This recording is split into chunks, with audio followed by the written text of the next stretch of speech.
Bonjour, bienvenue dans les petites astuces de Liandla. Alors, avec la situation que nous vivons tous en ce moment, j'ai décidé de faire des petites vidéos, voilà, des petits gestes au quotidien avec des choses que nous avons dans nos armoires, ou en tout cas des choses très simples pour pouvoir soit faire son gel hydroalcoolique soi-même. Bon, il y a plein de recettes sur internet, hein. Soit faire son savon vaisselle soi-même. Donc je vous donnerai plein de petites astuces tout au long de cette période et après. Après, ce seront des thèmes peut-être un peu plus légers. Mais voilà, donc là, on va commencer aujourd'hui par comment faire son gel hydroalcoolique de manière très simple. Eh bien, c'est quoi un gel hydroalcoolique? En fait, il faut des ingrédients qui puissent tuer les virus et qui peuvent enlever les microbes aussi.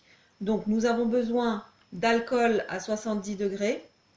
Vous trouverez ça chez Monsieur Bricolage. Alors, Monsieur Bricolage n'est probablement plus ouvert maintenant, mais j'imagine que vous avez peut-être ça chez vous. Nous avons besoin d'huile végétale. Ici, c'est de la chanvre, mais vous pouvez prendre de l'huile d'olive ou de l'huile de tournesol que vous utilisez pour votre cuisine. Il n'y a pas de souci. Nous avons besoin d'aloe vera ou de glycérine, qu'elle soit végétale ou non. La glycérine végétale, évidemment, c'est toujours mieux, mais comme les temps sont un petit peu difficiles, on prend ce qu'on a. Ici, moi, j'avais un petit reste d'aloe vera, donc c'est ce que j'ai pris. L'avantage de l'aloe vera et de la glycérine, c'est que c'est un petit peu gélifiant, donc c'est beaucoup plus facile. Si vous n'en avez pas, vous n'en mettez pas. Et les huiles essentielles, évidemment, qui peuvent être utilisées pour leur côté, leurs propriétés antifongiques et bactéricides. Donc, moi, j'ai utilisé de l'huile essentielle de romarin à verbenone, qui est ici. Vous avez sinon la Ravinsara. La Ravinsara, quand on est malade aussi, c'est vraiment avant, quand on sent des petits débuts de grippe, des petits débuts de rhume. On en met un petit peu, quelques gouttes sur son poignet et franchement, c'est super efficace. Donc, a fortiori maintenant, c'est aussi efficace.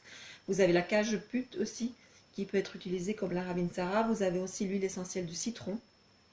Et vous avez bien entendu l'huile essentielle d'arbre à thé. J'en parle souvent, mais l'arbre à thé, c'est vraiment un puissant antifongique. Donc pour réaliser notre petite recette, moi je l'ai déjà faite, je ne vais pas la recommencer parce que je n'ai plus d'aloe vera. Donc voilà à quoi ça ressemble. Donc moi j'ai mis 20 millilitres d'aloe vera ou de glycérine, ce que vous avez en stock. De l'huile végétale, j'en ai mis 5 millilitres. Donc l'huile végétale, ça permet aussi vraiment d'hydrater, de garder l'hydratation sur la peau. J'ai mis l'alcool à 70 degrés, ça forcément c'est beaucoup plus décapant, mais c'est ce qui est intéressant dans cette recette. J'en ai mis 15 millilitres et donc j'ai mis 10 gouttes d'huile essentielle d'arbre à thé et 10 gouttes d'huile essentielle de romarin à verbenone.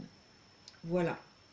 Donc ce qui nous fait un petit mélange, il n'y a pas d'émulsifiant, donc vous verrez un petit peu l'huile qui flotte dedans.